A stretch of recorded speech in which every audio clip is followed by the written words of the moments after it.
Hello, my name's Leanne Smith and I'm the Conservation and Collections Care Technician at the Whitworth Art Gallery of the University of Manchester. So first of all, I just wanted to say thank you for having me. It's a real honour to be part of the 7th International Malt Makers Forum. Before I get started, I am just going to close my video panel just so that you'll be able to see the slides a little bit better. Today, I'm going to be talking you through a mounting system created for Tadek Beutlich's Reflection of the Moon, a complex and fragile piece of woven art created in 1977. This talk will discuss the challenges we had to overcome when working with an exceptionally fragile object, and demonstrate how a new mount system was devised that would not only allow the piece to be displayed upright for sustained periods, but also enable easier access and storage. Considerations such as reduced handling and mount making not only for display but for long-term preventative conservation will also be discussed.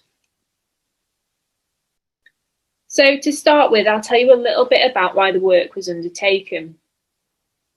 In 2019, Reflection of the Moon was chosen to be displayed as part of the Two Temple Place exhibition, Unbound, Visionary Women Collecting Textiles. The exhibition celebrated 7 pioneering women who were bringing together textiles at a time when they were mostly seen as purely functional. These visionary women defied the traditional concept of collecting and forged the way for textiles, revealing their extraordinary artistic, social, and cultural importance, showing the world that they were crucial documents of social history, as well as works of art in their own right. One of the celebrated women was Dr. Jennifer Harris, curator of textiles and deputy director of the Whitworth Art Gallery between 1982 and 2016. Responsible for building a collection of art textiles of global significance, Harris's arrival at the gallery coincided with a craft revival and the development of textiles as a conceptual art form. Her collection at the Whitworth was influential in shaping thinking around textiles. And as a curator, she worked with artists in exhibiting, commissioning, and purchasing work that explored the contested territories of textiles and art, as well as exploring issues of textiles and gender. The respect with which she is held is reflected in the number of works donated to the Whitworth by leading artists, including Tadek Beutlich.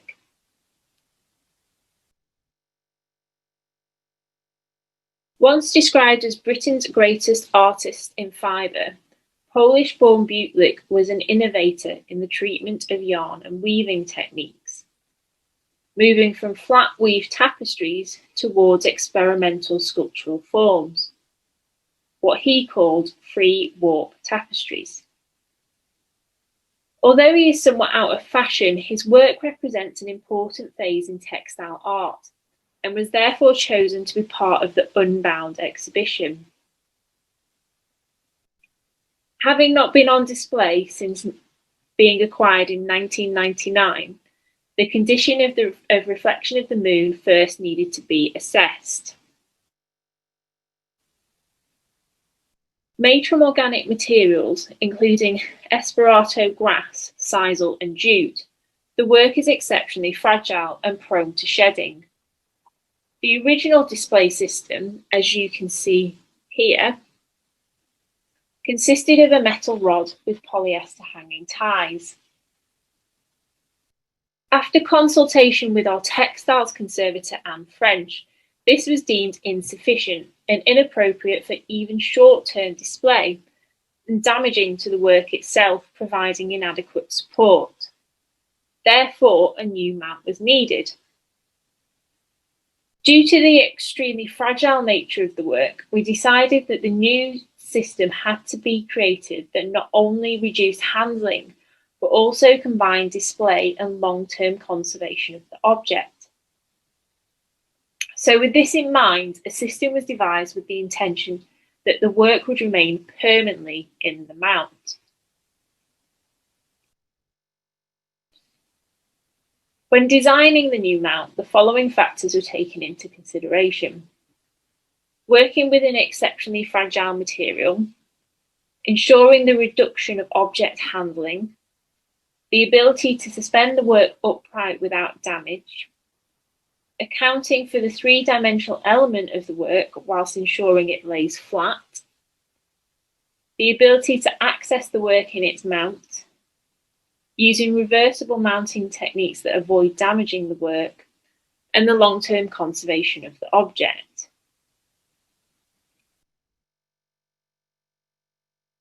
So, after many discussions between myself and our textiles conservator, work on the mount began. As you can see here, the back of the work features a series of tied ends. In order for the work to sit flat, a supportive mount needed to be made into which the ties could slot. After ruling out metal and perspex supports, we quickly decided that plastizote would be the most suitable material, as it could be carved to the correct shape and provide a flat and stable surface. The first step was to get an accurate placement of the ties on the reverse of the work. However, due to the three-dimensional nature of the work, it wasn't possible to lay it on its front without causing significant damage.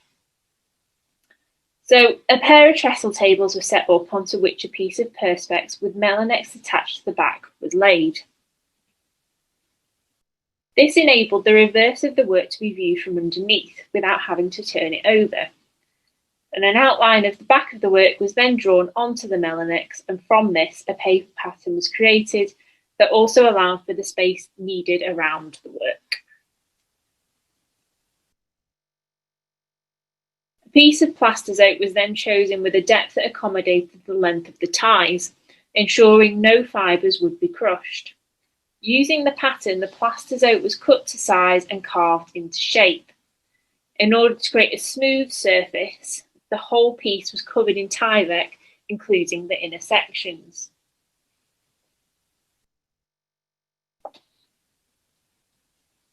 To give a professional finish and disguise the underpinnings, mount board was cut to sit around the work and on top of the plastizote. Wanting to achieve the "I'm not really here" look all mount makers aspire to, this was covered in unbleached calico, providing a neutral background that did not distract from the work. The calico was secured on the reverse using a glue gun and Tyvek tape, ensuring a neat finish around the edges. Excess fabric was left around the outer edges, as this would be stretched to cover the entire mount.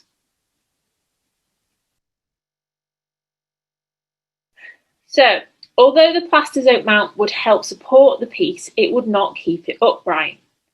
Working closely with our textiles conservator, a minimally intrusive system was devised that enabled the work to be secured to the mount. Using polyester button thread, strips of cotton twill tape were carefully stitched to the work across the top and bottom, both vertically and horizontally, leaving excess tabs. All stitching was done across the warp threads, ensuring no fibres were split. The warp is the continuous thread that runs the length of the weave. Subjected to greater stress, it is usually stronger than the horizontal weft. In this case, the warp consisted of a strong polyester cord, as you can see here. Therefore, it was necessary that all stitching was carried out across the warp to ensure the weight was taken by the strongest element of the weave. A staggered zigzag stitch was used along the warp, whereas several rows of running stitch were used along the weft. Using this technique meant that if in the future the work needed to be removed from the mount, everything was easily reversible and wouldn't cause any damage. To provide extra stability and a surface onto which the cotton tape and calico could be secured, an MDF board was cut to sit underneath the plastizote. The MDF was coated with an acrylic lacquer, Zaclarate, and covered in moistop. The moistop was ironed in place across the front and sides, providing an inert layer which prevent any off-gassing from the MDF penetrating the work. Tyvek tape was then used along the edges to disguise the darker colouring of the moistop. So now it was time to assemble the mount. In order for the object to remain face up and flat at all times, this section of the assembly was done on a large stitching table, supported by 2 trestles. This allowed work to be carried out underneath the mount and reduced unnecessary handling. The MDF backboard was placed on the trestle table first, with the moistop facing upwards. Then the shape plasters out with the calico-covered mount on top, allowing the excess fabric to hang over the sides. Next, the work was carefully positioned in place, ensuring it lay perfectly flat and central with the cotton tape tabs positioned underneath the calico and card mount. The cotton tabs were then tightly stretched over the plasterzo and MDF before being secured in place by stapling them to the underside of the MDF backboard.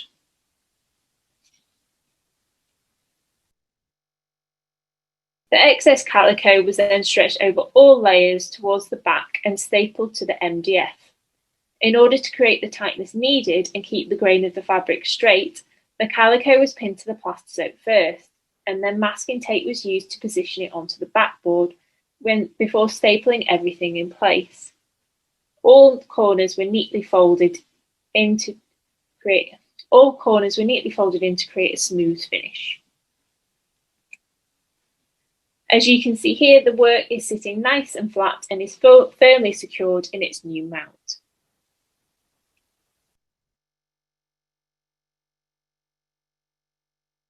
Now the support system had been made, the final step was to enable the work to be wall mounted. A wooden frame and perspex lid were created to accommodate the dimensions of the mounted work. Finally, the mount was fixed in place on the wooden frame and the lid secured on top. The addition of the perspex lid was essential for open display and storage, as it would protect the work from being touched or accidentally knocked. Here you can see the work safely hanging in the Whitworth collection stores. Reflection of the Moon was an exceptionally interesting piece to work on, with many complex issues to accommodate. Being constructed from such brittle and fragile materials prior to mounting, every single touch risks further shedding. Now the work is much more secure, with the mount system allowing the work to both be safely displayed and stored, with no need to handle the object itself. The issue of shedding has now been significantly reduced, as the enclosed mount not only protects it from human contact, but also environmental factors.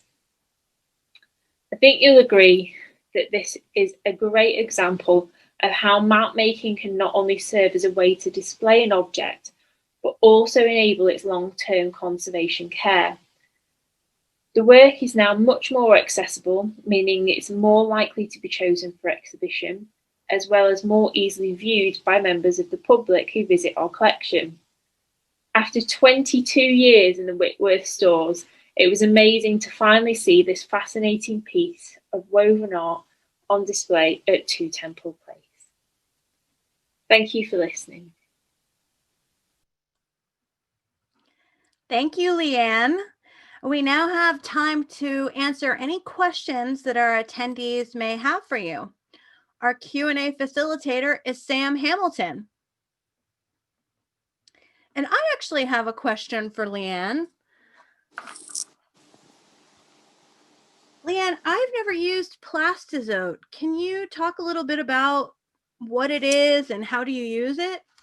Yeah, sure. So Plastizote is basically a kind of foam, essentially, and it comes in different densities. So for this particular mount, we use quite a dense Plastizote, just to keep the weight and obviously keep it sturdy. But it's great to use for loads of different things. We've used it quite a few times in the Whitworth for textiles mounting in particular. because it's, you can pin into it. It gives that flexibility. So when working with fabric, it's really good to be able to stretch fabric open, be able to pin it in. And like I say, like with this mount, we carved into it as well. Sometimes carving into it is a challenge to get the desired shape, but you sort of start to develop a knack for it. But yeah, it's a really, really versatile material to use. Is it like carving like foam? Yeah, basically. Okay. Yeah, so that can be tricky. Yeah. It can be cut on machines as well, but obviously with this, because it was such a particular shape that was needed, it was all cut out by hand. It's a brilliant mount. And I know a lot of mount makers deal with the issue of objects not how do you work on an object and not squish it or cause any damage? Yeah, this was a very, very interesting piece to work on because it was so fragile. Honestly, like every time you tried to move it, you had to be so careful because it was just it would break. Right. So yeah, it obviously I know. So sort of being set the challenge was interesting, and sort of working out how to do it. So I'm afraid I did spend quite a lot of time shuffling around on the floor underneath it, but yes. it was fun though. It was a great project. So Leanne, we've got some other questions for you. There's one that says, was the chosen depth of the case engineered to reduce the electrostatic pull on the fibres? Good question. I think for us it was more about sort of trying to get it so it wasn't going to come into contact at any point with the work itself, and that was sort of this wasn't a project that I did solely on my own. The perspex and the wooden frame was done by one of our other technicians at the gallery, so he sort of worked around with the perspex. So if there are any particular questions about that, I can always ask my colleague and get back to people about that. Wonderful, thank you. And there's another one around the MDF. Somebody's asked, was the MDF sealed, or why wasn't it perhaps sealed? Yeah, so the MDF was basically coated on all sides with an acrylic lacquer, and then the Moistop was used on the bit that was in contact essentially with the work. So the back of the board wasn't covered with the Moistop, but that was because that wasn't near the work in any way. Like there were several layers sort of in between that. So great, thank you. There's another question that what was the lead time and how long did it take to complete? So I think we had maybe 3 or 4 months. It's a while ago now, so I can't specifically remember. But it took a good sort of month and a half, maybe, sort of working on that and maybe working on some of the projects at the same time. So it was luckily we had enough time and warning to be able to go back and forth with that. Thank you. Another question is, how were the cotton, somebody's might have missed a bit of the detail, but can you just please explain again the cotton tape and the stitching on the back of the artwork, and how that was done and made invisible? Yeah, so the work itself, so the warp of the work was actually a sort of maybe 2-3 mil polyester thread. So because it was the warp, that is the more load-bearing sort of piece of the work. So what we did is we used cotton tape, and as you'll have seen at the back of the work, it had the ties. So it was difficult because you only had a certain amount of area that you could actually stitch into. So at the top and the bottom, there are both vertical and horizontal tabs that were stitched on. And this was done with a polyester button thread, and very, very carefully, because again, like I said, it was a very fragile piece of work. We had to hand stitch across the warp, making sure that we didn't sort of break any fibres as we were doing it. Thank you. There's a couple of questions related to the perspex. So one is it actually removable? And so, in the case that the fibres shed and that you'd need to actually remove them from the case, and then also how was it stored after the exhibition? And did you keep the perspex on top to protect the obverse? Yeah. So yes, the perspex is removable. The whole mount itself was designed so that the work stayed in the mount because of the issues of storage. So when it was all finished, on I think the second to last slide, the picture that you see there is our stores. So it has like a hook system essentially on the back. So it will remain upright at all times. But yes, if there is any sort of excess shedding that distracts from the work itself, then the perspex can be removed to deal with that. Fantastic. There's another question here around the Tyvek, and can you actually explain a little bit more about how you clearly finished that one and around those interior curves particularly? Yeah. So the Tyvek was used because when carving out plasterzote, especially when doing it by hand, it's hard to get a really, really smooth finish. So the Tyvek was there to sort of get rid of any sort of sticking out bits, essentially. So what happened was, so there was sort of 3 shapes to work around, and around each shape, sort of about 1 inch around, I cut sort of holes, like little stabs with the knife, which then enabled me to actually tuck the Tyvek in. So there was the piece for the main part of the mount, and then there was separate pieces used for the inner sections, so working around in. So it's kind of hard to see on the picture, but it is like separate pieces of Tyvek that have then been tucked in. Great, thank you. There's another question asking about. Sam, sorry, we're out of time for questions. We're out. Sorry, my time is on the I wrong know, thing. there's Laura, I'm in Australia. I assume you're just playing with koala bears. That's what's going on right now. Leanne, that was amazing. And if anyone has questions for Leanne, or you were feeling shy, you can find Leanne's email address in the chat.